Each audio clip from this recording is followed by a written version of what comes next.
consecutive win. They're getting a good round of applause from their own booster club, who have traveled all the way from Charlestown to be here in Peterborough tonight.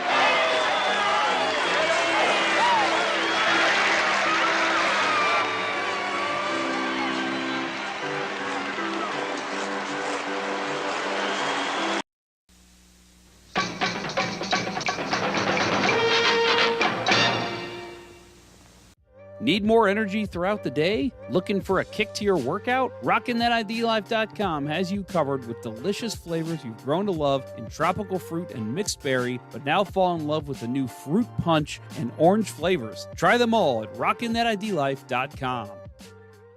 Realtor Mike Burgoyne with Real Brokerage LLC makes the moving process easier. Work with a realtor who plays and studies the game and will work as hard as the boys on the ice to get you the best deal. Check out Mike on the web at strikewithmike.com and jumpstart your move today. That's strikewithmike.com. Welcome to episode 12 of season 12. This is episode number 421 all time of the often imitated, never duplicated. And so I wake in the morning and step outside and I take a deep breath and I get real high and I scream from the top of my lungs, "What's going on?" We're the original St. Louis Blues hockey podcast, Let's Go Blues Radio. Special thanks to our sponsors, RockinThatIDLife.com, StrikeWithMike.com, and CenterIceBrewery.com for proudly sponsoring the show. Please check them out. Also, don't forget to check out our t-shirt shop at letsgoblues.com for some well-designed and fairly priced blues-themed t-shirts. It's Tuesday, July 18th. We're streaming live on YouTube, Facebook, and Twitter. To interact with the show on social media, our handle on social media is all social channels is at LGB Radio. Just search for us and you'll find us. And if you haven't already done so, please like, follow, subscribe, ring the bell, buy a t-shirt from our shop. Take out an ad in your favorite newspaper or do whatever you can to help us out. I'm your host, Jeff Ponder, and I'm joined by the wonderfully insightful Vanessa Graff. Kurt Price, Bill Day, and producer Austin are all on assignment. The agenda for tonight includes discussion about Oscar Sundqvist rejoining the Blues, and we reveal the third and fourth selections at right wing for the Let's Go Blues Radio St. Louis Blues all-time team. All that and more on this critically acclaimed episode of Let's Go Blues Radio. Vanessa has rejoined the show. You joined us for the first week of the summer. You come back now, and you're going to help me reveal the third and fourth right wings on the all-time team. You were a part of the panel, so you are as much involved in this as anyone else we've had. Welcome back to the show. Good to have you. Yeah, it's great to be back. Kind of annoyed I missed the 420 episode. Yeah, I even laughed after I said 420, and I'm like, oh, where's Vanessa? I'm actually kind of mad. I missed that. Damn. Yeah, so you said you had to cancel last week, as we said. You feeling better? I assume you are in a week. No, I am feeling better. My new job, it has me in early mornings, so switching my sleep schedule kind of fucked with my body a bit. I get that, actually. Well, that's cool. Well, it's good to have you. I'm glad you're here. I know right wing is a one we revealed last week. Hull and Tarasenko, no real surprises there. 3 and 4, it's a little interesting. So I think you might have joined us for the more interesting episode because this one is totally up in the air who it could be. Yeah, it's actually the position I played most as a kid as well. Oh, really? You were right wing, huh? Mm-hmm. Yep. Elite scorer, were you? Middle six. Okay, middle six, like a Toropchenko, who we'll talk about. Maybe more of a Tarasenko some nights, other nights Blay. Okay, let's go Sammy Blay. Kind of a more mixed with that one. That's a fair comparison. We'll say Sammy Blay. I've seen you skate. All right, I'll take that. Yeah, hey, why not? Hey, you're apparently you're. If only it was still the 420, because then I'd say blaze it up. Blaze it up. Yes, there you go. I love it, man. I missed you last week. You would have been helping me with all these terrible jokes. Oh, you should see the Blues Reddit Discord. We actually have a little Discord emote that has Blaze's face stuck to the back of a weed leaf. Nice. Like we make it a full-time joke. It's great. Oh, blaze it up. I love it. Yeah, I remember when he first came up and everybody thought it was Sammy Blaze. And I'm like, That would be a really sweet name, but unfortunately, Right. the S or Z is silent. Yep, it's S. So before we get into talking about anything with this week's show, I do have one announcement to make. I will be, for the third week in a row, I will be on the Puck Podcast again, co-hosting with Eddie Garcia. So anybody who wants a full NHL discussion about this past week, check out the last episode that I'll be on of the Puck Podcast as Doug comes back next week. So that has been fun filling in for him. It's made my life a little more hectic because I'm running 2 podcasts now. Well, I'm not running the Puck Podcast, but having to schedule around that and then just life in general. I'm looking forward to being back to one show, but it has definitely been fun. Vanessa, you listen to any full NHL podcasts? Any other than of course Let's Go Blues Radio? What's it called? I do listen to one a little bit more recently, just because he covers a lot more of the National League. What was that name? I can't think of it. The Daily Face-Off Rundown. Yeah. Does Frank Saravalli do that one? Yeah. I believe it's Frank Saravalli. Yep. Cool. Yeah, that's one of the ones I listened to. I think the other one was the Cam and Andy Strickland. Of course. Whenever they interview the different players from around the league, I usually tune into those. Yep. Pretty those cool. Are usually pretty good. Oh, yeah. Yeah. Yep, we support Andy and Cam on this one. They do a great job. I love their interviews. They get some good stuff. Even just the stuff they post on Twitter and Instagram. I'm always like, that's a great quote. Like I need to listen to that interview now. Yeah. Well, I do not have alcohol tonight. I am actually rocking that ID Life, one of our sponsors here tonight. So I'm doing the Wild Berry, getting a little energy as we're going a little earlier tonight. So I feel like it's okay to have an energy drink type thing because I'm not going to be going to bed right after this. So that is my drink tonight. Vanessa, you got anything in your hand tonight? Just some good old water. There you go. H2O. Vanessa, I before we get into it, I do want to call out that beautiful, I believe you called it an Afghan behind you. Yes. What's the story behind that? So the story behind it was something my mom specifically just wanted to do something really special. It's technically one of a kind, so she's never going to try and make it ever again. Right. There's not really a way to even repair it if something happens to it, but it was just a surprise Christmas gift that I had no inkling of. Not even my dad or my sister knew. And yeah, surprise this. My dad's jaw hit the floor just as fast as mine did. And I'm just, it's crazy. Yeah, that's beautiful. Those are the best gifts because, you can go to the store, you can go to it's called Blue STL Authentics, whatever it's called now. Yeah, you can go there and pick something up, and it's always a nice gift when I get something that's blues related. But when it's like actually made, oh man, that just because like you said, it's one of a kind. There's nothing else like it.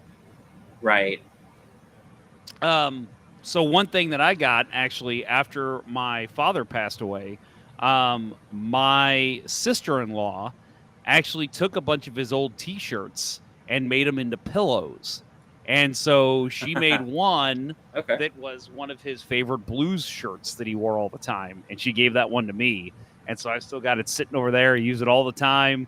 And I'm like, that is the coolest gift ever because, again, awesome. Like that's something that nobody else has. And it's something that was my dad's. So don't worry, it does not smell like him. We washed it first. But it's still cool to know that was my dad's shirt. Now it's a pillow. It was a really cool gift. Oh, yeah. No, that's awesome. Yep. Well, let's get into it. We've got a couple news items to get to before we take our break and then get into talking about the all-time team that we'll reveal. I don't know what I was going to say. You were trying to combine third and fourth line to make 34. That's what it was. I think you're right, actually. Oscar Sundqvist, he is returning to St. Louis. The forward signs a 1-year, $775,000 contract. Last season, spent time with Detroit and Minnesota. Scored 10 goals, 18 assists, 28 points in 67 games. He's a 2-time Stanley Cup champ, technically, obviously with the Blues, and then in 2016 with Pittsburgh. And he is returning. And something I wanted to call out for those that may be like, why? There were a few people who were not a fan of this, which they were very, very, very minor. I loved the best part of this deal because it's clear he wanted to come back to St. Louis. Oh yeah. He was making $2 million.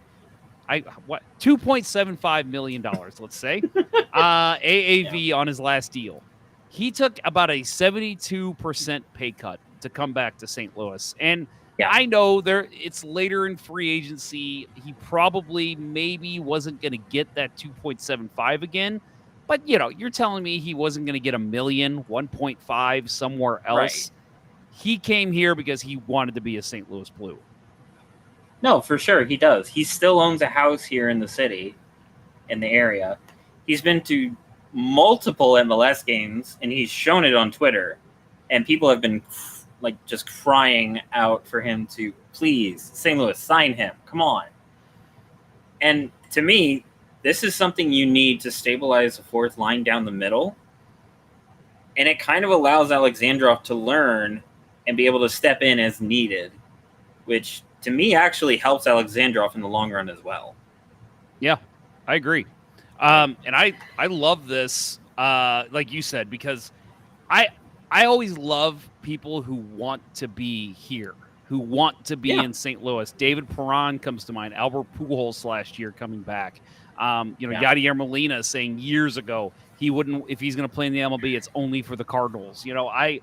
I love people who want to play here. And so the fact that Sundqvist, it was pretty damn clear. I mean, he got traded, and within months with the playoffs start, within a month, he was back in St. Louis wearing a Robert Thomas is Elite t-shirt at the Blues game. Like, he's playing for the Red Wings, and he's rooting for the Blues. I mean, it was incredible. And it was like, man, I hope at some point, maybe in the twilight of his career, he comes back here.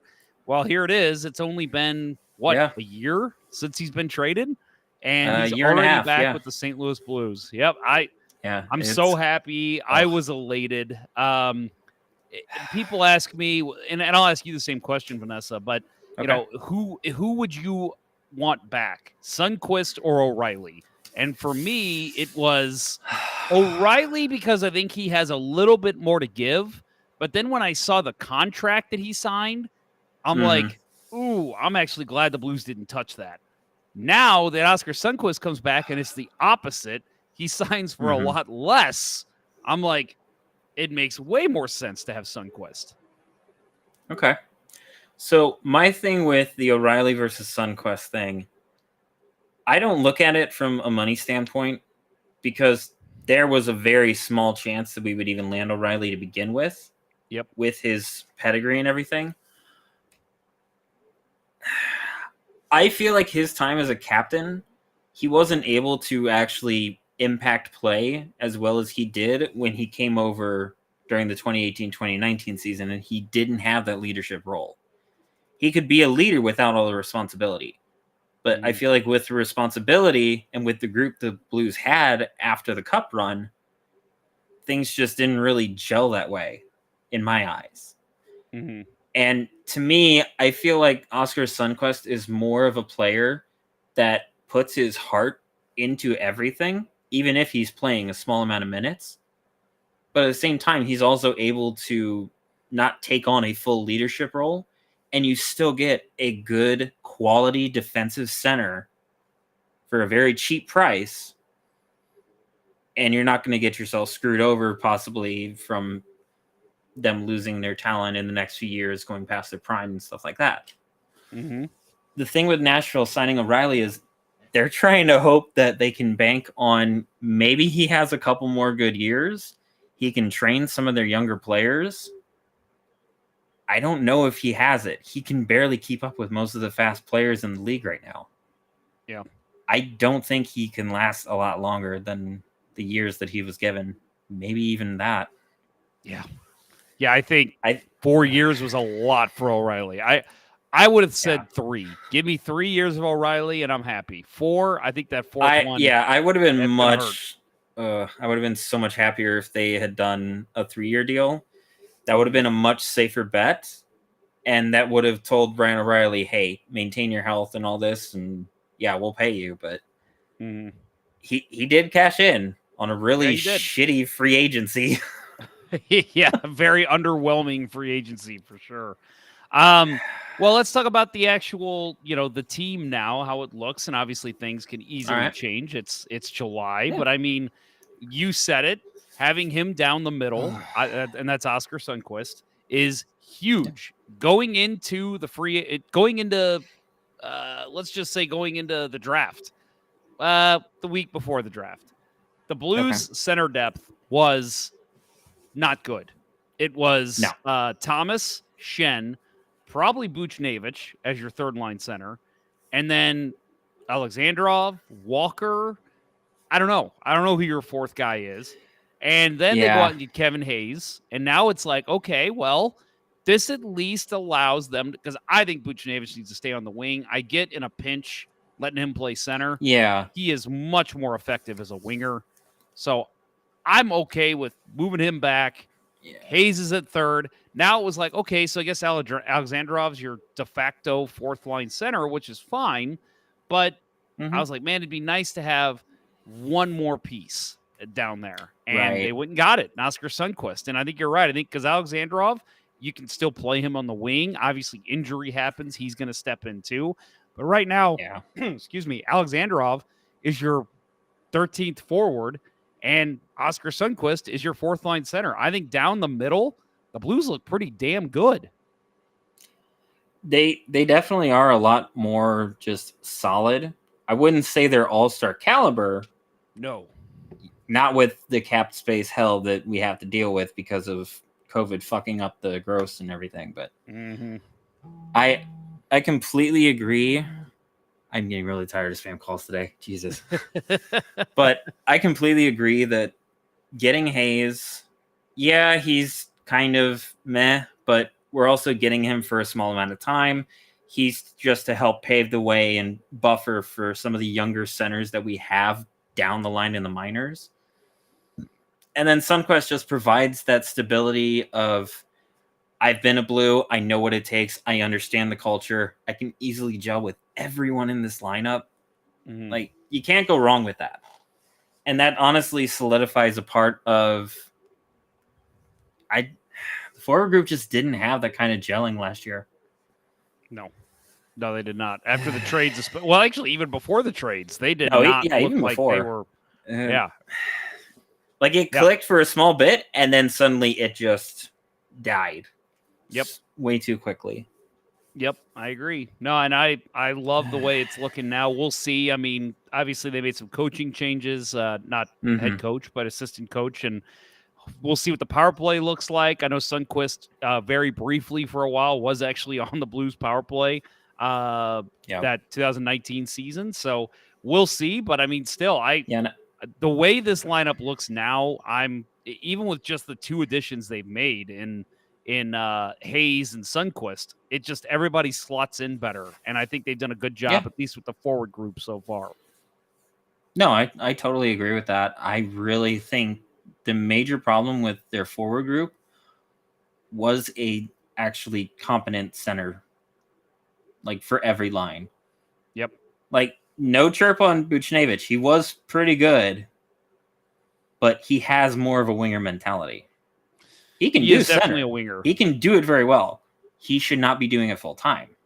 No, I'm okay if with an injury. Let's say Shen. I hate to say it, but if Shen gets hurt, then it's like, okay, go ahead and move Buchnevich down to a center role, and then let somebody else take wing. But full time, I'm like, I was fine with it at the end of last year because it was like this team's playing just to gel basically because they're not making the playoffs. Yeah, go ahead and put Buchnevich wherever you want. Put him on defense. I don't give a shit. But going into the season, I want him on left wing, and that's where he's at, and I love it. I think it's going to make this team look a lot better. Yeah, no, he is our more than likely first line left winger in my eyes. You have to play him in that role. He is one of the star players on the team. even though a lot of people in the NHL won't actually count him as that. That's on them. They're crazy. Yep. Yeah. I'll say it. They're crazy. No, you're right. But yeah. I'm loving it. So another addition, a re-signing the Blues made this past week. They signed Alexei Toropchenko to a 2-year, $2.5 million contract extension. It's a 1.25 AAV. They did sign before the two sides had to go to arbitration, which is always good. Yep. Nobody wants to go to arbitration. In his career, 97 NHL games, he's got 12 goals and 9 assists in 27 penalty minutes. And I think that we all speak about the intangibles here. Obviously we did a little bit there with Sundqvist, but Toropchenko, something he brought that I loved last year when I think it was right after the O'Reilly trade. They lost like 4 or 5 games in a row, and Toropchenko called the team out and was basically like, we're still an NHL team. We're not competing. And it's like, this kid literally has not even played 100 games in the NHL. And he is calling out the entire roster. Like, I loved that fire from him. So I was happy to see him brought back, not just in a 1-year prove-it deal, but a 2-year deal to really solidify himself as a right winger on that 3rd and 4th line. Yeah, no, he earned this. He earned every damn cent, from his physical play to his passion for the team. Like, Berube loved that he had that much passion. He didn't agree with how he did it, but he loved the passion. Any coach would love a player with that kind of passion. That is what helps win you games, and especially from a 4th liner, that gives you a huge boost. Honestly, I feel like Toropchenko can even play 3rd line minutes. Oh, yeah. I think definitely at least in a pinch. He could definitely slide up. Well, there was even a point where they had him on the 1st line last year, right? With Kyrou and Thomas. Like, yeah, and I think that was more so due to a couple different injuries, and I think it was also Berube just trying to see like who can mesh with who in a little bit in situations, because that was a little bit later on in the season. It was, but Toropchenko has just been an all-around player that DA has been a fucking genius finding. Yeah. I mean, he was a 4th round pick, and I remember seeing him in prospect camp a couple years ago and being like, I like this guy. He's got size. He's got a shot. He's tenacious. He'll fight in the corners. And I thought, man, Blues might have something here. And again, I don't think he's going to be any kind of 20 or 30 goal scorer. But I mean, as a bottom 6 guy, he's exactly what you want on your roster. Yeah. And honestly, after putting up 10 goals last year, that's still huge. Oh, yeah. I agree. I mean, the highest goal total he ever did was back in the KHL. He scored 19 points or 19 goals, I believe, in I think it's the AHL affiliate of the Russian league. I'd have to look back and remember which one was which, but he's never broken over 20, and he's now proven that at the NHL level he can score at least 10. That's huge. Yeah. 10 goals, he's kind of a hidden gem. Yep. Yeah, he's a hidden gem.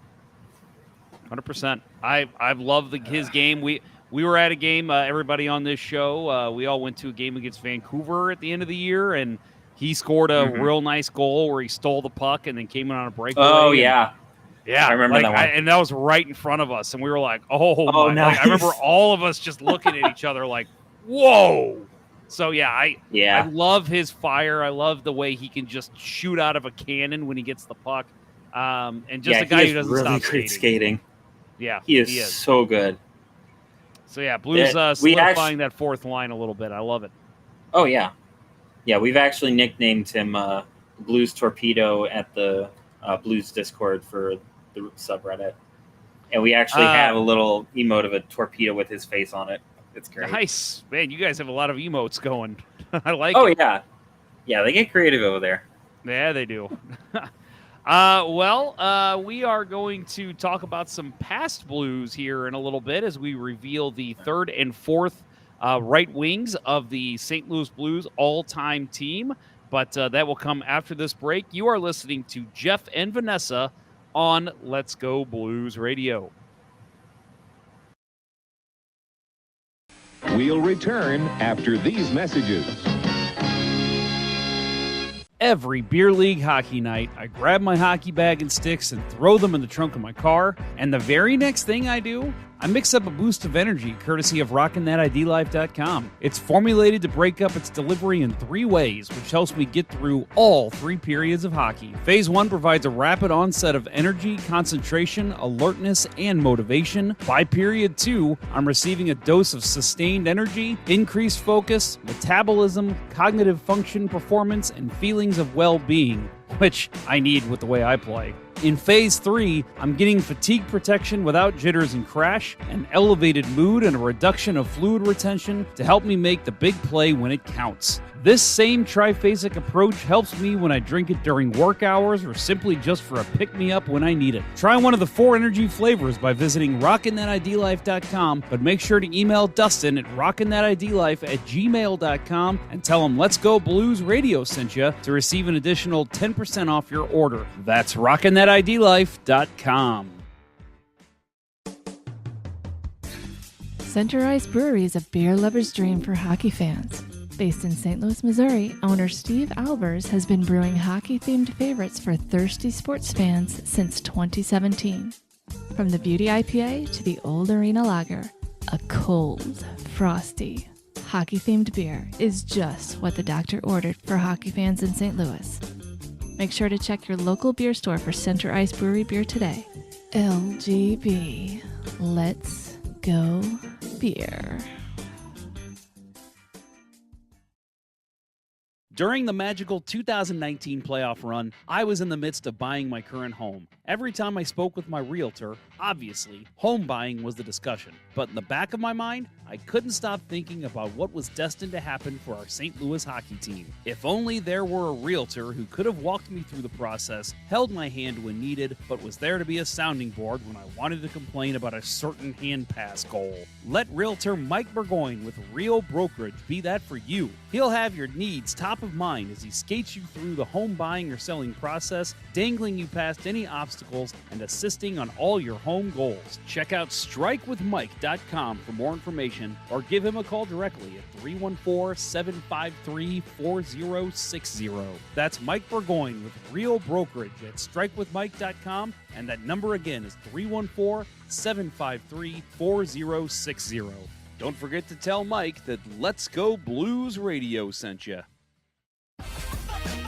And now, back to Let's Go Blues Radio, the longest running St. Louis Blues podcast with Price, Ponder, and Day.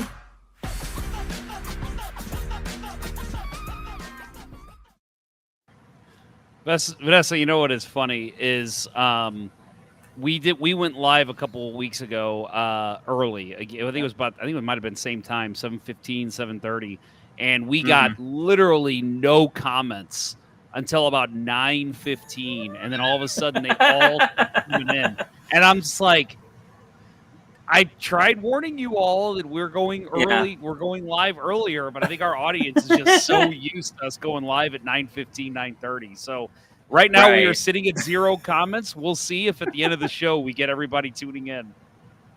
Okay, that is interesting though. I'm not gonna lie. Yeah, it's funny. I just don't think people are prepared for a Let's Go Blues Radio before 9:30. That's the way I see it. Right. Well, you can blame it on me. Yeah, it's Vanessa's fault. Yep. Yeah. Well, last time it was Stephen Ground from Two Guys One Cup. We love blaming him. It was definitely his fault. So, well, we're going to reveal the right wings, number 3 and 4. So the 35-year team, again, to remind you all, had Brett Hall, Joe Mullen, Wayne Babbage, and Scott Young as your 4 right wings. Last week, we revealed the 1 and 2 players on the team. Brett Hall and Vladimir Tarasenko took the number 2 spot as the right wings on the roster. Vanessa, you weren't here, so I'll go ahead and get your quick assessment of that. There was a little discussion around, obviously Brett Hall's number 1. I don't think anyone is going to question that. But number 2, yes, Tarasenko, I think at the end of the day, that is very deserving, and it's not really a surprise. But, there is a little bit more that goes into it. Joe Mullen, Wayne Babbage, especially, great careers as Blues. Are you surprised at all to see Tarasenko in that spot? No, I'm actually not. Yeah. If I We're not remember either. right, I actually had Tarasenko as my number 2. Yeah. Just I think simply everybody for the did. fact of how much of an offensive impact he had in the modern game, let alone being able to set records for the Blues in the playoffs as well. Yeah. First Blue to score on the penalty shot in the playoffs. Like, that was one of the best penalty shots I've seen. Yeah, we brought up Yeah. the Stanley Cup final goal was at Game 2 where he just kept trucking Oh, towards yeah. the net, and then he knocked Yep. it out of midair on Tuukka Rask. Like, that kind of play, just, loved Oh, seeing yeah. prime Tarasenko. No, I would have to agree. I actually think his first game as a Blue was one of the most memorable as a right winger. Scored 2 back-to-back highlight reel goals. Yep. What more could you ask for? Yep. And against the Red Wings. And against the Red Wings, and I mean his first game. Plus that was the lockout year, so like the Blue, there had been hockey since May in St. Louis, maybe even April, and then he comes in January and scores 2 big goals. Blues win 6-0. Yeah, I mean that just screamed excitement. Was it? Okay. Yeah, I think it was 6-2. Well, either way, I'm still excited. I was starting to hear music. Sorry, my Spotify started playing on me. That's all right. We didn't hear it, so we're good. Those microphones are real good about not picking up that background noise. So they are. Yeah. Yep. And of course, I had a St. Louis band playing. Who was it? Story of the year. Oh, of course, Story of the Year. Yeah, of course. All right. Well, we are going to get into revealing the 3rd and 4th right wings on the team. So again, Joe Mullen was number 2. He did not make it last week. We'll see if he makes it this week. And Wayne Babbage held the number 3 spot on the 35th anniversary team. So we'll see if both those guys, as well as Scott Young, make it tonight. Your first reveal is none of those guys. It is former Blues captain David Backes. Takes the number 3 spot at right wing. He played a lot of center as well, so we want to call that out, and we'll get into how the voting worked here in a little bit. But let's talk about David Backes as a player. He was a 2011 All-Star. Best season as a Blue came in 2010-2011. Played in all 82 games, 31 goals, 31 assists for 62 points. He was a plus 32 that year. His stats for the Blues all time in his career, number 7 in games played at 727. Number 7 in goals at 206. Number 9 in points at 460. Tied for number 8 in plus minus at plus 65. Number 5 in penalty minutes at 969. Tied for number 6 in even strength goals at 144. Number 9 in power play goals at 58. And number 9 in shots with 1,650. So he is on the leaderboard for a lot of spots. I think it's funny that when I was talking to some people about David Backes possibly making this team, some friends of mine, and they were like, no way. There's no way. Like, his stats just aren't there. And I'm like, really? Maybe you should look again, because I think a lot of people associate David Backes as playing at the end of the terrible years for St. Louis, and then obviously being a big part of the good years as they started to come back into the playoff picture. But a lot of people don't realize he was putting up the points. He was a consistent player. He was a consistent 50 to 60 point player every season, playing on the top line. And of course, we talk about his defensive abilities too, and his checking abilities and just fighting in the corners. Like, he was a fan favorite. So to me, there's no surprise that David Backes is on this team. Maybe it's a bit of a surprise that he gets ahead of Mullen and Babbage, but I'm not shocked at all that David Backes makes this team. How about you? See, I'm kind of an outlier. I actually had Backes lower than most people in the panel. If I remember right, I actually had him lower. I believe I had him. Oh, how did I rank that? I'll have to look. I've got it right here. I think I had him 5th or 6th. I've got you. And I think it's more so I remember like most of his bad, most of the bad years where he was still playing. That's mostly what I remember. I don't remember a lot of his good years. You got him at 6. 6th, yeah. Yep. You were the one. You ranked him the lowest out of everybody. Yeah. I honestly feel like most of his plays, like, he was just such a very quiet player in terms of like he didn't do a lot of highlight reel things or a lot of like super big hits. He was just more of that consistent player, but it was during my teenage years, so I really didn't pay that much attention to him during his early stuff and during his later stuff. Yeah, he was a great leader, but he just wasn't producing a lot, and it didn't help my mentality.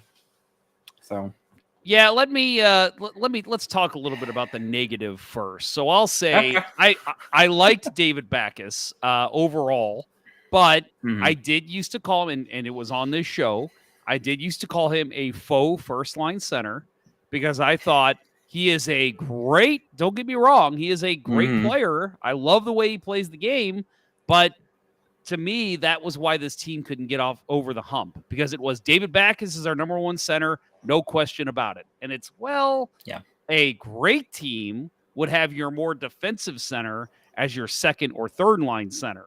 So this is when I was calling for a Paul Stastny at the time, a John Tavares, whatever you could do to get a better center in here and have Backus slot in as your number two. That is what I was calling for. And I'll say, too, since he's right wing, I feel like I would love to actually get the metrics here, but we don't have them. Right. How much time he played center, how much time he played right wing. So I'll talk about the voting very quickly. So basically, he was picked as a center and as a right wing by our panel, more on the right wing side, which is why I said, okay, I'm going to take – I think he had 2 votes at center. So I moved those over to right wing, which jumped him into being voted into the top 8. And so, we moved him in as a right wing, and I think that's more than fair. Pavel Dimitra played mostly right wing and center in his time here. He's on this team as a left wing. So, crazy things happen when you slot in these players in their positions. But, I like Backus. I liked his physical nature. The only other negative thing I'll say about him is I did hate how, and this happened in the playoffs a couple times, they would lose the game. They'd be down late, like by a goal, and he would just do something asininely stupid and take a dumb penalty. And then they'd go on the PK, and I think it actually happened twice, if I can remember. They would score. So the other team would score, and then the Blues would score on the PK. And it was like, well, if David Backus didn't take that penalty, this might be a freaking tie game. So that was something that I felt like he lost his cool way too quick sometimes. And as a captain, that drove me nuts. Like, dude, you can't do that. But it happens, I guess. No, it does. I feel like most of his play as I was growing up, he was constantly touted as a leader. He was constantly touted as a first-line centerman. It never panned out that way. You could tell in his play he was not comfortable at center. He had to do it because there was no one else that could actually fill the role. So he tried to fill it himself. I think he's actually the player and the leader that made me such a stickler for what a leader should do in terms of like actually being the captain of a hockey team. Yes, you can lead on and off the ice, but if you also play in a position you're not comfortable with and you play out of your comfort zone and out of the place that you are really good at, you're going to falter. Yeah. That's why you don't see, let's say, Pietrangelo playing outside of first line defense. Like, he fits that role because of his skill set. Al McInnes fits that role, fits the skill set. I wouldn't say that about Pronger. He was more of the first, second line enforcer defenseman, so not really a leader, but that was me as a really young kid. Yeah, I hear you. But I like Backus. I remember some of the good moments that I remember.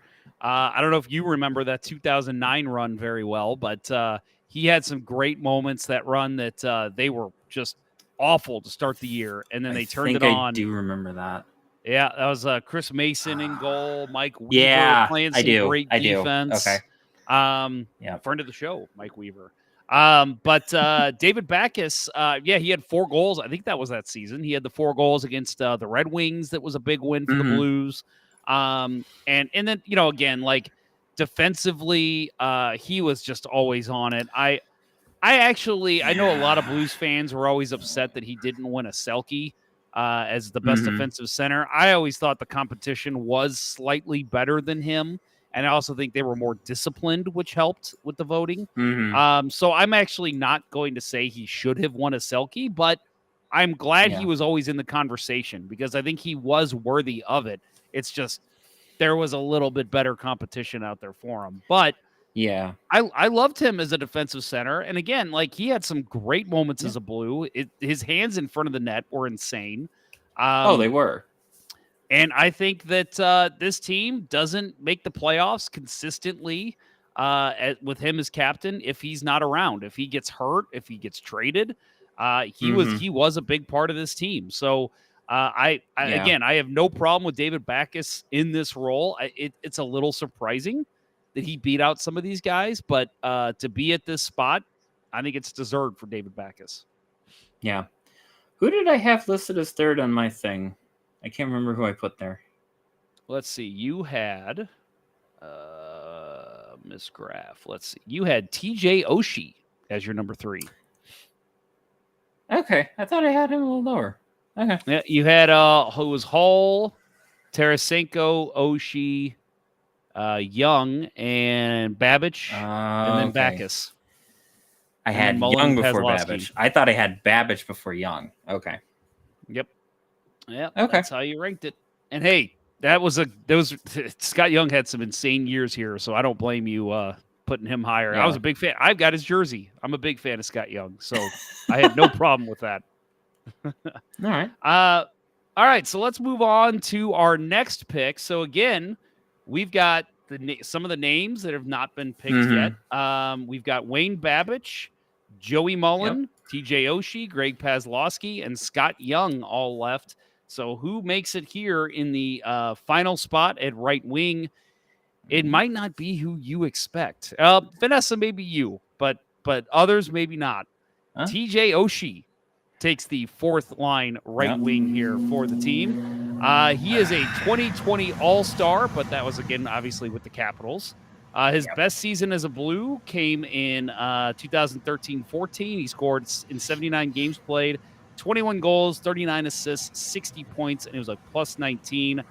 He was a number 7 all time. He ranks number 7 in plus minus in St. Louis Blues history with a plus 71. You know what, Vanessa? This is probably going to be more positive coming from you. So you go ahead and tell me, all right. TJ Oshie, your thoughts on him being the 4th right wing on this team. So my thing with Oshie, this is the guy I grew up watching. He was the star player of the team. He was the guy that sold the jerseys. He was the guy right next to David Perron that made the 2010 face team, what have you. He made the team what it was. The only downside with him is he had to play for the Blues during a time where we did not get a lot of national, just any kind of publicity at all. He was a star. He was one of the most loved players that came out of Washington State from his time in his collegiate years at the NCAA. I can't remember what the college is up there. He was the hero of Sochi. He decimated the Russians in a shootout in their home.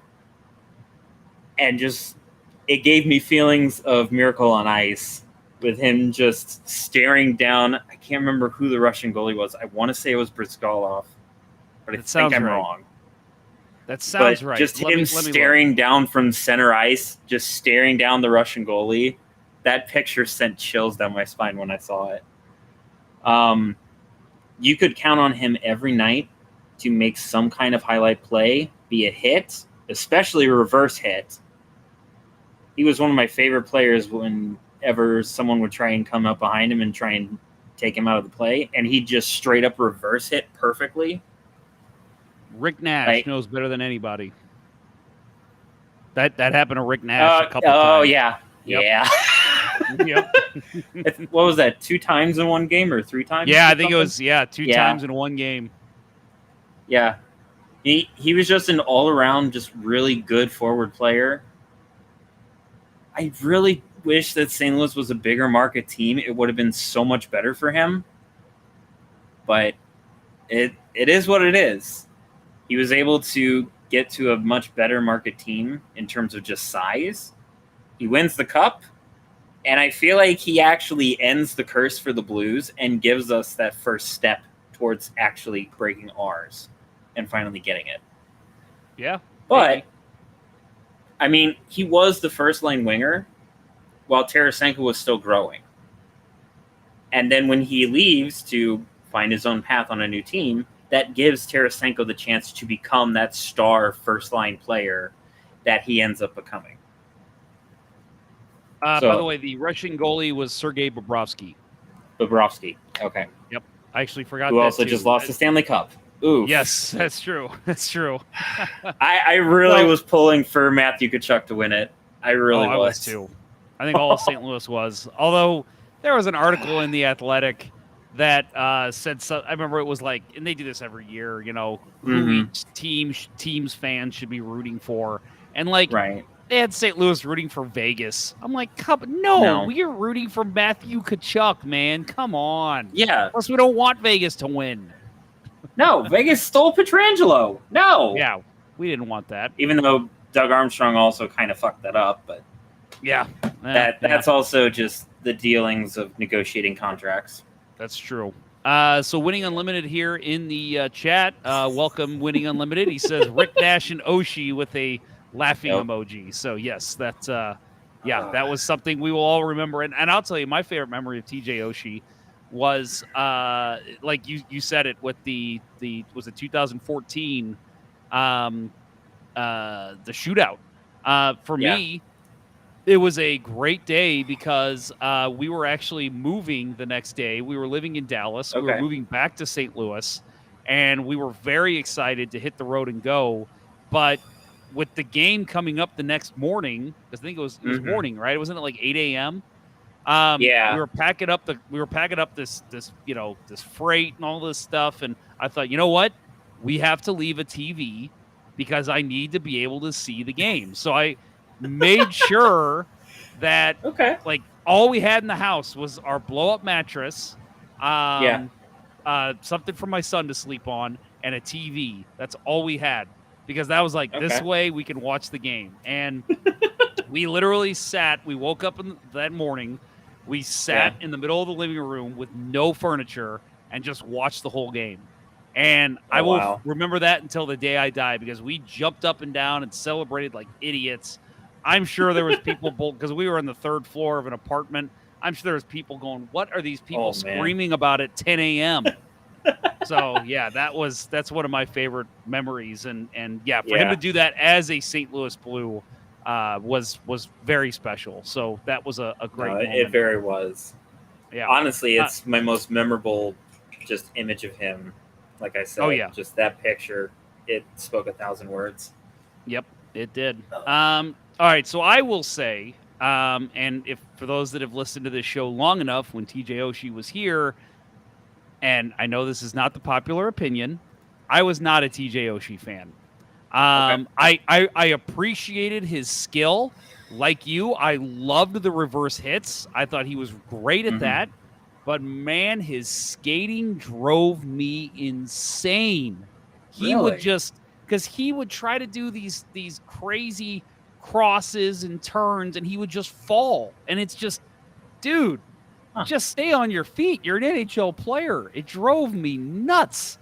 And again, a guy that plays hockey, I get how hard that stuff is. But man, and I think he really. I don't know if it was a skating coach in Washington or what, but I don't see that anymore with his game. And I haven't seen it since he joined the Capitals. So I think maybe he was just trying to do too much as a Blue because, like you said, he was the first-line right wing here in St. Louis. Again, like David Backes, anointed. Like, it didn't matter who was here. TJ Oshie was the number one right wing. He goes to Washington. They've already got a number one right wing. They don't need to worry about that.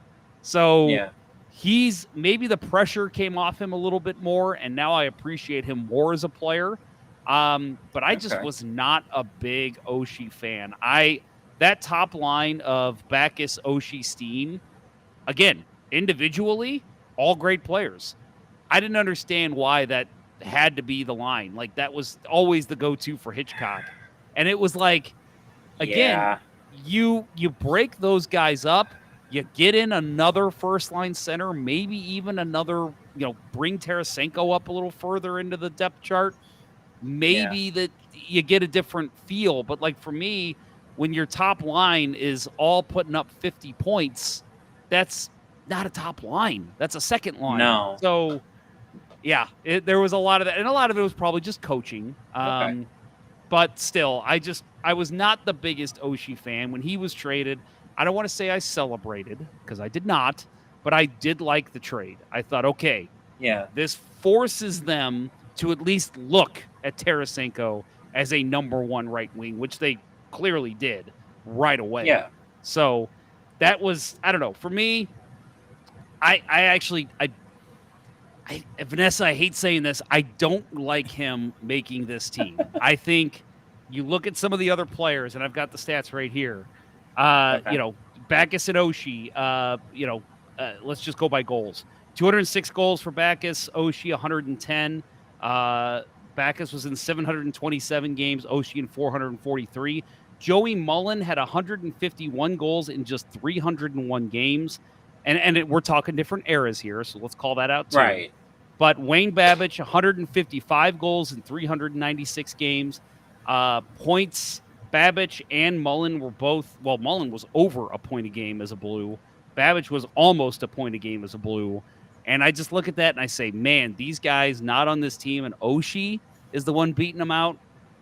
I feel like we're at a point now, maybe, where if a Washington podcast did this, maybe TJ Oshie makes their all-time team. I'm actually surprised to see him make a Blues all-time team. Tell me I'm wrong. Please, go ahead. I can see your point of view for sure. I honestly thought that one of the reasons you hated Oshie was possibly for his ego. Because he definitely had that, and that was one of the reasons why he got traded, was he was also having an ego, and he intentionally missed a practice, and Hitchcock was so pissed about that. Oh, yeah. Like, that made the news. That's how pissed off he was. Mm-hmm. He put that shit on blast. He got benched, right? Like 2 or 3 games. Yeah, it was 3 games. Yeah. But, no, I can definitely see where you're coming from with that. The thing with me is, I don't think he had the right line mates. And I'm sorry, Backes, but I am going to chirp on you on this. Yeah. You were not the right center for an Oshie. That's probably correct. I feel like Backes playing center for Oshie actually brought Oshie's goal production down. But it did help his assists, because his assists were ridiculous. But I really feel like they needed a different center that fit Oshie's style of play more. You needed someone that could actually pass to him so that he could finish it the way that he liked to and not be forced. Yeah, I agree. And I think, and before Steen, it was Perron, right? Perron was in that role with Backes and Oshie. I believe I think so, yeah. Correct. Yeah. I think you're right. But yeah, I agree with you. I think he didn't have the setup man. And again, if you go back to our old shows, we were calling for, again, a Paul Stastny, who eventually did come to the Blues, but we were like, put him on a top line with Oshie, so that way he'll have somebody that'll actually feed him the puck and make him, let him do his thing. But, and again, this goes back to what I originally said about Oshie. Maybe it was just that he felt like he had to do too much, which is why I had a trouble with his skating and his decision making, because I'm like, I just feel like this guy has the skill. It's there, but he's just something's not clicking. And it easily could have just been that he didn't have the line mates. He didn't have the ability to do what he wanted to do because he didn't have the line mates that could make up if he did make a mistake. So he felt like he was had to do everything, which is unfortunate. Yeah, no, I can kind of place it on just during the time that Oshie was here along with Backus. This is what happens when you don't have a solid center core. Yeah. We got the solid core for the Cup run. We now have a much more solid core for this interim period between when Dvorsky and Snuggerud and all the other prospects potentially come up. But this is what happens when you have players in the wrong position, at least in terms of like lines, and there's just not enough chemistry to make it work. Yeah. It's crazy. So we're talking about Washington and St. Louis here a little bit with the Oshie talk. So we'll get into Winning Unlimited's question here. He says, does St. Louis regret letting Phoenix Copley get away? I don't think we had room for him with Allen, Elliott, Benner, Husso. And he adds, Copley was 24-6-3 last year in LA, but had a 2.60 GAA and 903 save percentage. I'll tell you, doing the Puck podcast with Eddie Garcia, who also covers the LA Kings, he did say that he thought Copley was way over his head for a little bit and then really crashed down to earth at the end. So he does think Copley is not a starter. He thinks it's going to be a tandem between him and Talbot this year. But I don't know. I don't think there's any regret. I didn't like when they sent him back to Washington because remember they got him from Washington. Yeah. Then they just like inadvertently sent him back, I think, in the Oshie trade. And it was just why? Yeah. Why? But I think now the Blues are very set in goal. I mean, clearly they've let Husso go. They are sold on Binnington as the number one, and Joel Hofer is making his way here this year, hopefully as a full-time backup. So I don't want to say the Blues have any regret, but I think having him kind of in the pipeline, maybe until Husso was ready to go, maybe that is a little bit of a regret. It would have been nice to have him. Well, you know, it's funny. I was going to say it would have been nice to have him when Allen faltered, but without that, maybe the Blues don't win the Cup because Jordan Binnington doesn't get the chance. That's true. I'll actually be honest. I laughed when Copley got traded back to Washington. I don't know why, but I found that so funny. It was so weird. It was just because I remember seeing the trade because wasn't it he came in the Shattenkirk trade and then he went back in the Oshie trade. And it was like it just felt like Copley was this weird throw-in at the end of the trade. And it was just, why are we sending them back the goalie they want? Yeah. He only played 2 games for the Blues to begin with at the NHL level. Yeah. And the first game, he did great. The second game, he got lit the fuck up. Like, I can't sugarcoat that. He got lit up. I can't remember him playing a minute with the Blues. Yeah, 2 games, one in 2015-16 and one in 2016-17. I only know this because I have Cap Friendly up already. But he had great numbers in the AHL. He just couldn't perform under the Blues system. Yeah. So I don't really feel bad that we lost out on him. I just don't think he really progressed to the way that a lot of people hoped he would. I still hate that we were out on Husso. I honestly would have rather had Husso and Hofer. I like Husso, but I do like Binnington better. So if it came down to either or, I'm picking Binnington. But yeah, losing Husso did hurt. I loved that tandem. Those two together were great. I thought they really pushed each other. No, they very much did. The thing that I liked the most between the two was Husso had better rebound control. Binnington didn't. Yeah. He still has shit rebound control, and it pisses me off. That is my one gripe with Benny. Yeah, I Binnington, just think, if you ever see this, I'm sorry. But God damn it. I don't think he's a listener of Let's Go Blues. I think he's a big Two Guys One Cup listener. Actually, he was recently on a podcast. I don't remember which one, but I actually saw him go on to a podcast. I don't think he'd want to listen to Two Guys One Cup because I think Steven will just talk shit on him the whole time. So I would imagine he probably, if he's gonna listen to one, it'll be us because we talk good about him. So Probably. Yeah, You should try and get him on. Fuck it. yeah, why not? Maybe that's a good call. I'll give it a shot. That'd be fun. Yeah, why not? If Locked On Blues could get Jordan Kyrou a couple of years ago, why can't we? Oh, that's right, they did. Yeah, that was a big deal. I forgot about that. Mm-hmm. It would be cool to get Hofer. Ooh. Yeah, it'd be cool too. Yeah, he seems like a good guy too, like a real down to earth kid. Yeah, he's really level-headed. Surprising. Yeah, as a goalie, yeah, always surprising. So panelist rankings, talking about right wings again here.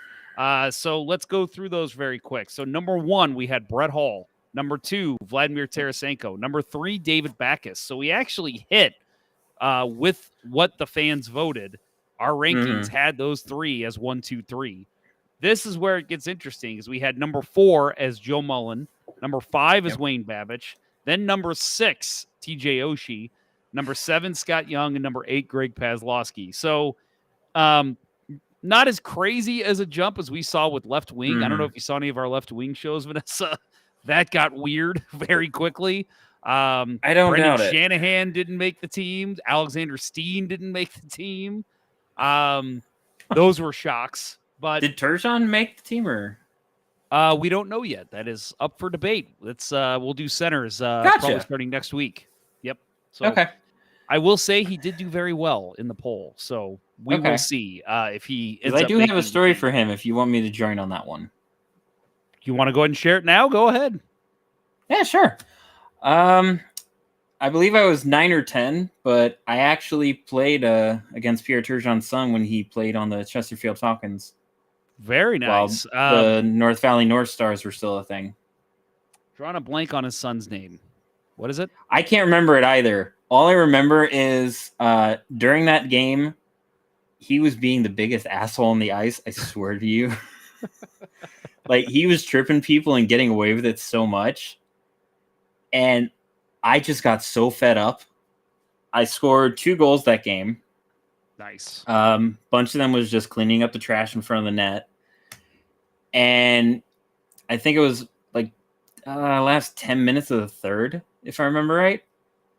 And he just got away with another trip, and I'm just done with his crap at that point. Yeah. On my shift, I actually skated towards him when I got the chance, and I actually decked him. Oh, nice. And I got ejected. I want to say he follows me on Twitter, so it's possible. That's funny. But yeah, I just remember I got ejected. I decked him. He just got under my skin, and I kid you not, as I got out of the locker room after the game, Pierre Turgeon signed my jersey, my youth jersey, and my mom has it still. So, what did he say to you? Like, hey, by the way, thanks for decking my son. You saved me from having to hit him later. Something like that. That's hilarious. But yeah, I didn't even realize it was him for like a good 10 seconds. I'm like, oh shit. Yeah. Yeah, that's crazy. I heard a story about Pat Maroon. Actually, maybe somebody told this on the show. I don't know if I'm telling it again. I apologize, listeners. But I heard a story where his son was playing in a game, and after the game, all the kids, like I guess, were on the other team, were all excited that Pat was there, and he just walks in the locker room, didn't leave until he signed everyone an autograph for every kid in the locker room, and it's like. That's incredible. That's the kind of stuff you love to see. Oh yeah, just love that about hockey players. That's awesome. So anyway, talking more about these right wings. Yep. So the votes from Jeff and Vanessa, from the two of us.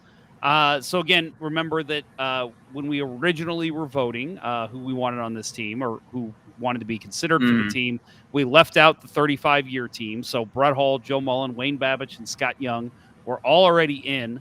So the panelists, I voted for Tarasenko, Backes, and Greg Pazlowski, and I also moved Pavel Demitra, because remember, on that 35-year team, he was on left wing. I moved him to right wing. I said I wanted him here. Not enough votes for that to happen, so we kept him at left. Right. But those were my votes. Your additions were David Backes, Vladimir Tarasenko, TJ Oshie, and one that I loved, honestly, Ryan Reeves. I'm glad that you like that. I almost put that on mine. I've got, and I wish I could move my camera. Otherwise, if I do, it'll get all blurry. But I've got the picture of him blowing a kiss at the Stars bench. Yeah. I've got that up over here, and it's signed.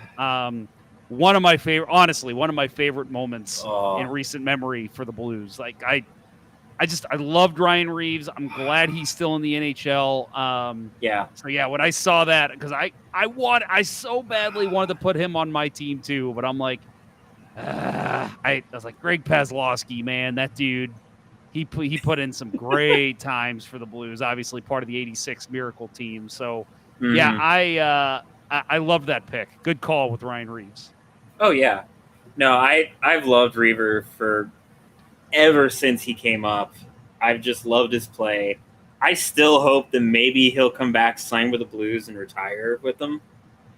He's just so fun to watch, and he faces so much diversity off the ice. Or not diversity. I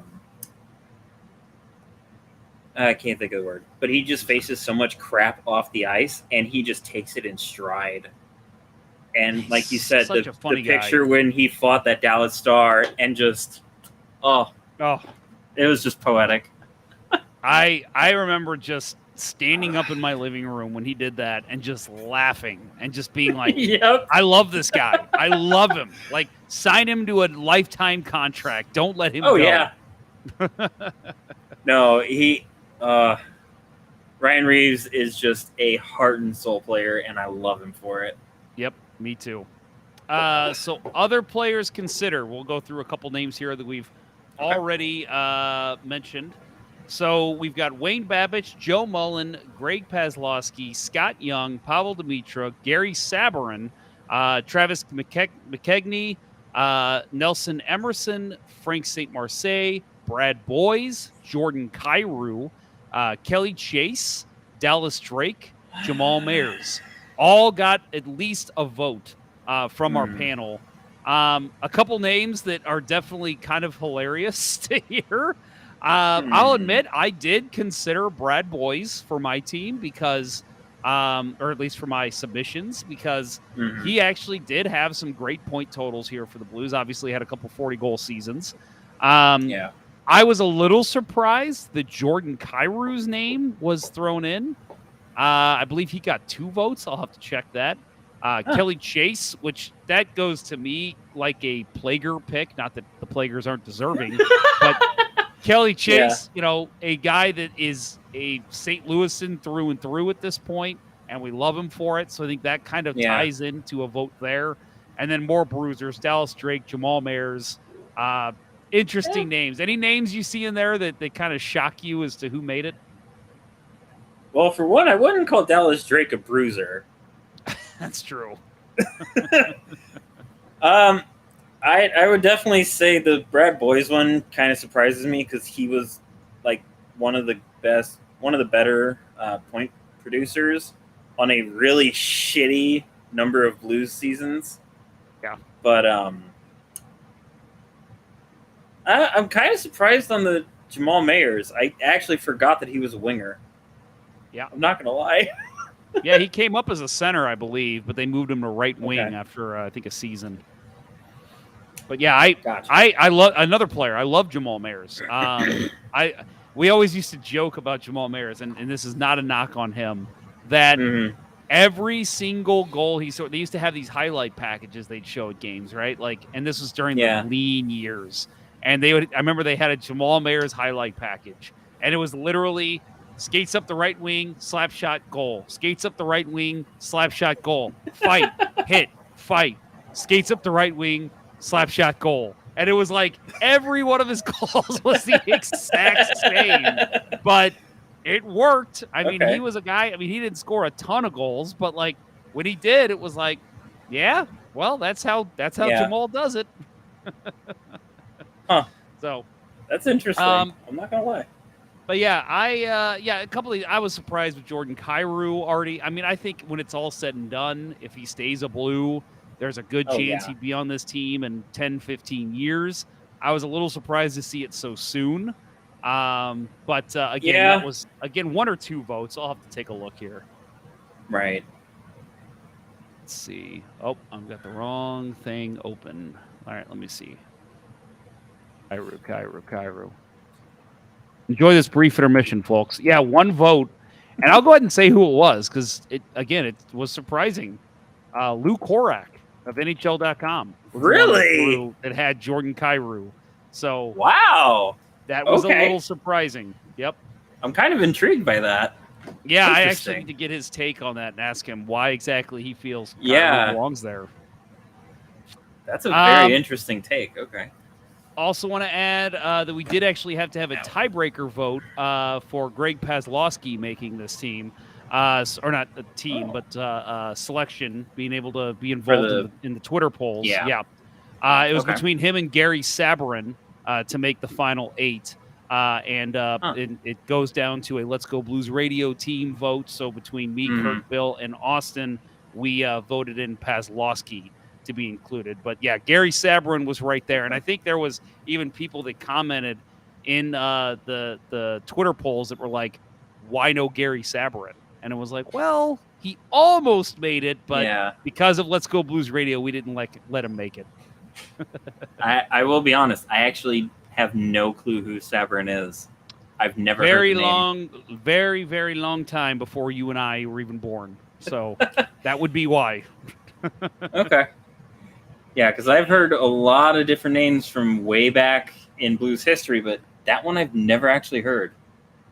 It's very interesting. Something I almost forgot. We've got a giveaway, and man, Vanessa, I should have saved this for you. A TJ Oshie rally towel. That's awesome. These were a hot item there for a little while. They were. We've got a giveaway, so let's get to a runner-up. Then we'll show you the winner for the giveaway. Remember that for everybody listening, that you just need to comment on these Twitter polls and tell us why you voted the way you did or why you didn't vote the way you did, and you could be entered for a prize. So here we go. This is our runner-up. So actually the guy that won last week, Patrick Yoder, responds, talking about David Backes and TJ Oshie as well as Vladimir Tarasenko. He says, David's a great power forward and Oshie is remarkable, but looking at years and goals with the Blues, Vova, which for those who don't remember was Tarasenko's nickname, tops all these guys on this list.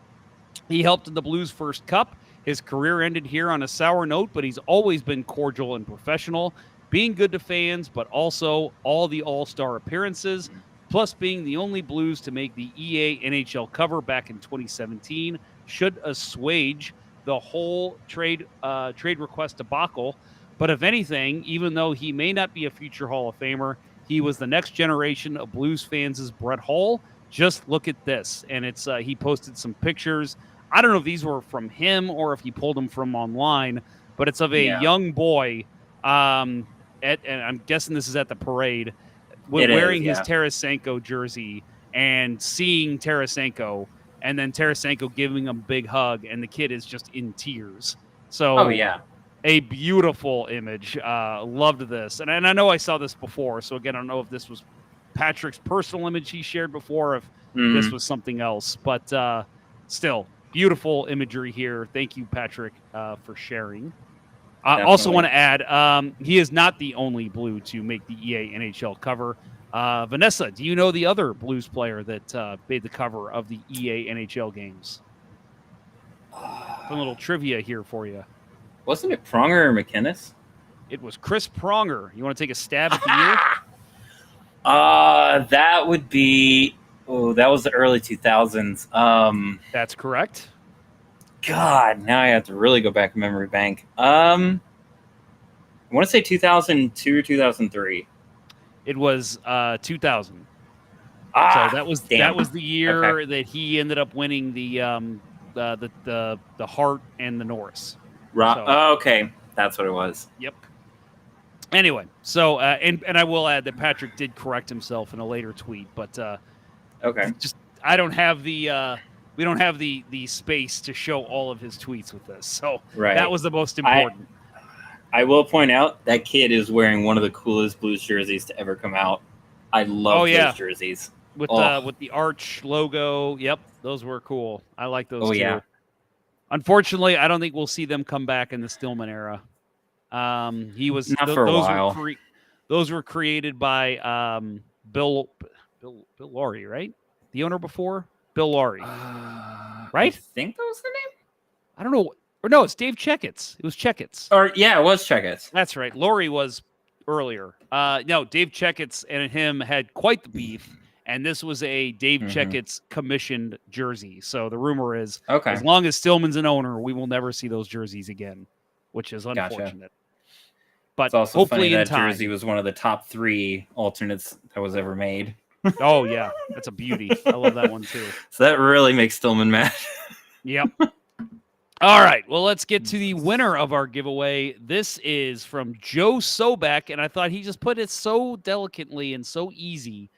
He says, love Backus and Oshie and always will. Fond memories. Has to be Tarasenko, though, on franchise impact. And I agree with you, Joe. Actually, I just realized how small this is. I'll pull it up a little bit here. Good job. So, Joe Beck 96 on Twitter. You are our giveaway winner. We will be reaching out to you in the next couple days. But thank you to all who participated in the Twitter polls, as well as commenting and letting us know why you voted the way you did. Yeah. So in terms of polls, next one will be Monday. We'll actually have we're only going to do one, our goalie poll.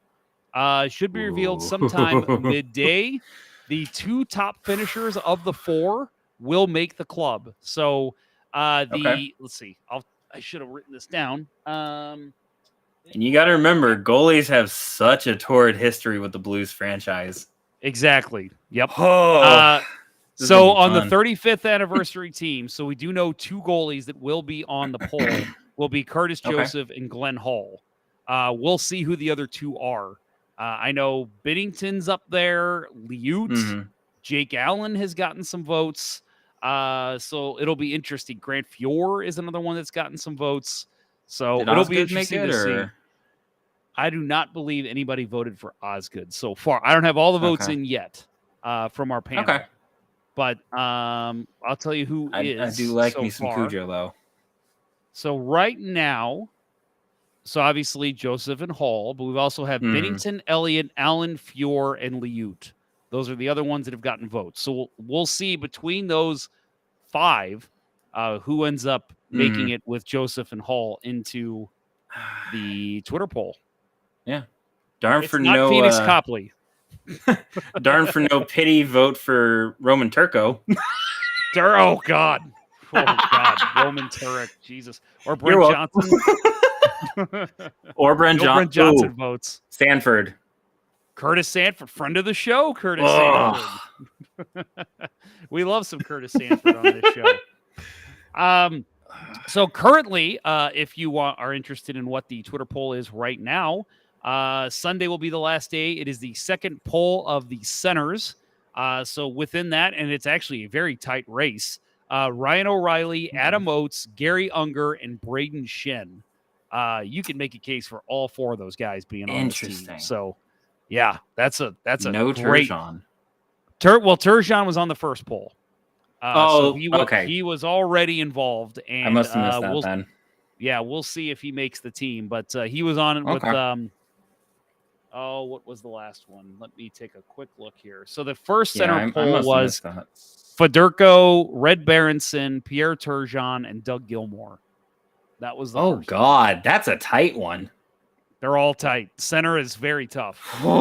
Very tough. Oh boy. Yep.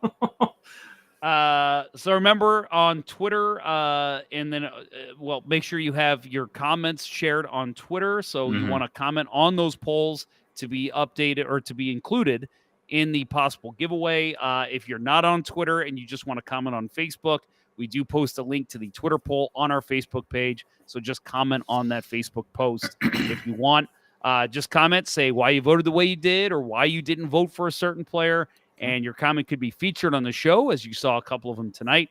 And you could also be entered to win a prize. So make sure you comment, tell us why you voted the way you did, and you could be a proud new owner of something silly that is Blues related. So that was a again, great one. thank you. With right wing wrapping up, so it is Brett Hall, Vladimir Tarasenko, David Backes, TJ Oshie. Vanessa, final thoughts on right wing for the all-time team. I'm really happy the guy with the same birth year as me, Tarasenko, got as high as he did. That is one thought. I really wanted to actually talk about him, but again, I got sick, so can't help that. Most of my autograph memorabilia is Tarasenko too. Like, it's just crazy. Yeah, I don't know if I have one thing signed by him. I think I have a jersey. That's a good call. That's it. Okay. Yeah. I have a puck and like 2 other things signed. But cool. Yeah, no. I feel like all the right wing picks, they're really good. I'm still surprised with Backes, and I think that's more so to do with my memory just not remembering his good years, which that's on me. I'm sorry. Sorry, David. Marijuana affects the memory. I don't smoke marijuana. Nice try. I know. I made it's Half-Baked. You ever seen the movie Half-Baked? I actually haven't. Oh, that's a good movie. That's a line from that. Dave Chappelle throws that little gem out at one point. It's pretty funny. Okay. Anyway, yeah. So I'm with you. And again, I think all these guys are deserving. I look at like a Greg Paslowski again, a guy that was great, had a great couple moments for the Blues. But, if he would have made this team, I would have been, I don't know. But it's like, the guy's still deserving. So doesn't matter who's on this team. Of the 8 we had in the polls, all in some way should be there. I am shocked that at least one of Joey Mullen or Wayne Babbage is the first 50-goal scorer in Blues history, by the way. Neither of those guys made the team. Their times here was a little short. And obviously with Brett Hall, just far and away being the best right wing in Blues history. Anybody who went up in a poll against him, it just was not fair. So that plays a part of it too. But yeah, I was a little shocked with Oshie making it. But at the end of the day, again, he was a good right wing for this team. He gave some good years and obviously a fan favorite. I think last week, Bill Day said that if you were a girl in high school when TJ Oshie was playing, you are a fan of TJ Oshie. So I can attest to that. Yeah, right. A lot of the girls in my high school class loved Oshie. Holy crap. Oh, yeah. I remember going. There was Oshie fever. I remember going to UMSL my last year when Oshie was first coming up and just seeing, just the Oshie jerseys on all the girls and the T-shirts. And, there was even like I remember a girl wearing an I Heart Oshie shirt every day almost the Blues played. And it was just, my goodness. And, the guys loved him too, because again, we talked about the reverse hitting and his battles in the corners and, being able to just have some sick goals in the shootout. Everything about that guy. So it's just, to me, it's just overall, it's shocking he's on this team over Mullen and Babbage, but I can't argue with it. The people have spoken. Yep. No, they've spoken. Well, I think that'll do it. Vanessa, any closing thoughts from you outside of what we've already talked about? Well, I do actually have a couple things for just some Blues fans to be aware of. The different leagues, so SHL, mainly the Europeans, SHL, Liga, and all those, they'll start picking up play in about early September, so about a month before the NHL actually starts. So you can start following hockey in terms of some of the prospects there. You can start following them. Just keep an eye on Twitter or any other social medias. There is a chance, if you really feel interested in watching some European hockey, just seeing the difference. The Champion Hockey League, that starts in, I want to say, late August. And that features a bunch of teams from all across Europe, even teams from Ireland. Oh, wow. Oh yeah, it's really good hockey to watch. I've loved it, and it has a lot of former NHL players, so it's just really fun to watch. Cool. Yeah. Other than that, September is really when hockey starts. It's not October. October is just when the real hockey starts.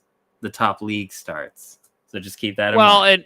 And I'll say too, like on this show, that's when we start having our typical live shows every Wednesday, and that is when it's like there is like we've even said like hockey is being played, professional hockey is being played right now. Like this is hockey season, folks. We're there. So I always tell myself about this time every year, like, okay, you're mid-July, get through August, and all of a sudden hockey will come quick.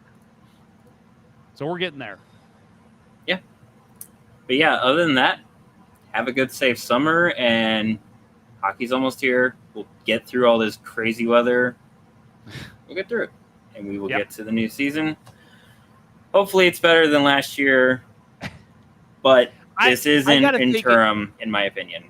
Well, I think also it's this season. It's going to be we have the expectations a little different this season. You know, the expectations this year are if we make the playoffs, that would be incredible. If we don't, that's about what we expect. So I think with having those tempered expectations, I think is going to make this season a lot more fun than last year. For sure. So no, I agree. Vanessa, always fun having you on. You can follow Vanessa on Twitter at VRAIN91.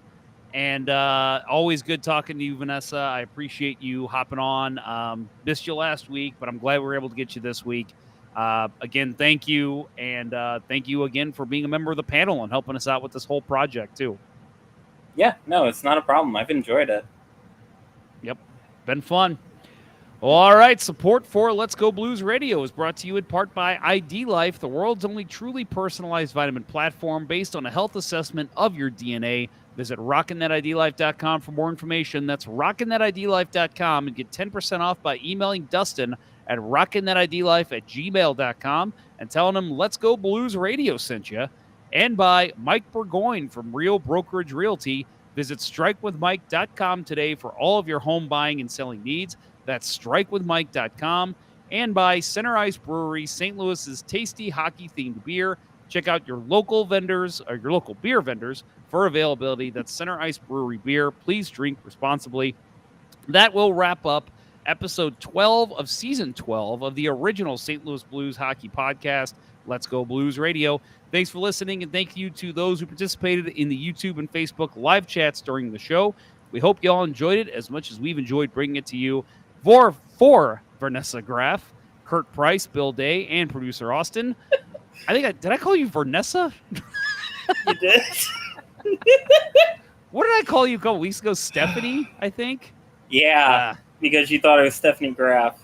Steffi Graff. Yeah, so okay, I know we're closing up.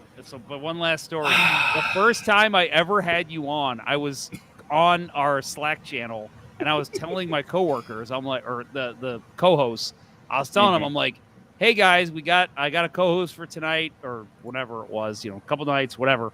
I was like, I kept calling you Steffi Graff. I was like, her name's Steffi Graff. Oh yeah, she's a big Blues fan. She posts all the time. She follows us. Steffi Graff, Steffi Graff. Finally, Bill Day was like, wait, so the tennis star follows our show?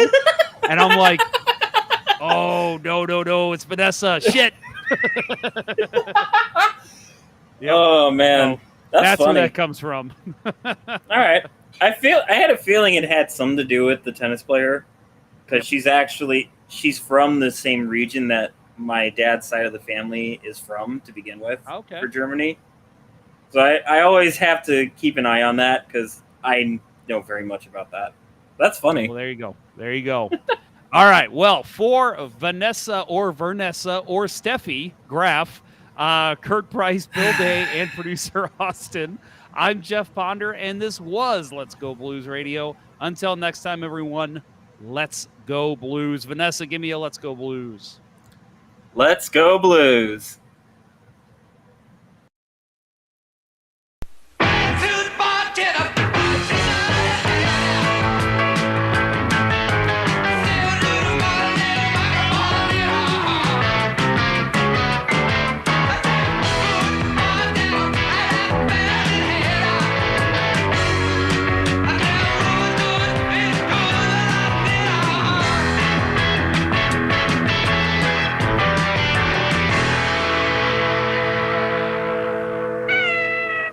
Sit, Ubu, sit. Good dog.